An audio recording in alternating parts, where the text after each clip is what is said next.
Morning, everyone. Happy Friday. Pam Wandry here with Columbine Mortgage, and this is your Weekend Watch. This week, we finally saw some green and improvement in our benchmark rate. We're now sitting at 6.375%, which is fantastic.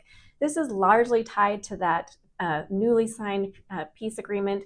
And so we've seen oil prices, which was the main driver of this higher inflation and costs going on. Those prices have finally come down. We're sitting now below $70 per barrel. We peaked around 100, if you remember, so $30 improvement there. That's huge. So we finally saw some improvement with the bond market and thus interest rates. Even with some higher inflation data that came in this week with the PCE, the personal consumption expenditure, that still showed inflation increasing.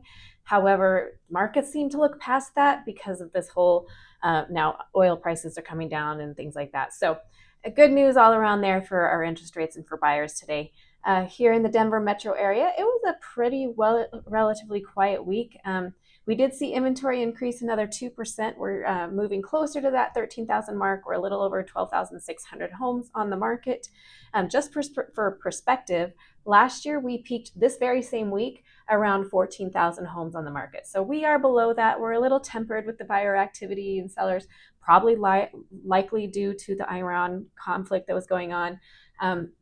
So it'll be interesting to see if this is the peak or if we're going to be declining from here as well. So here at Columbine, we had a quiet week, but of the offers that did go out, 100% of them were accepted.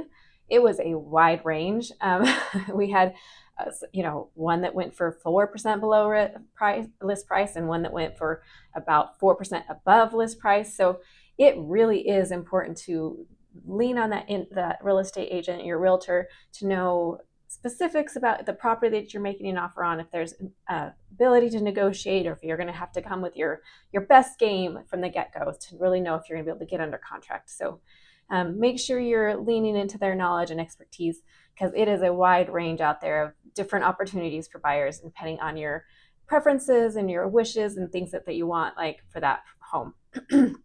Now, every year FHFA comes out with new area median income limits. And so this year's no exception. So we just had those released from the FHFA for 2026. And typically here in Denver and Colorado, since we are a high cost area, those income limits do tend to go up year over year, which of course they did this year as well.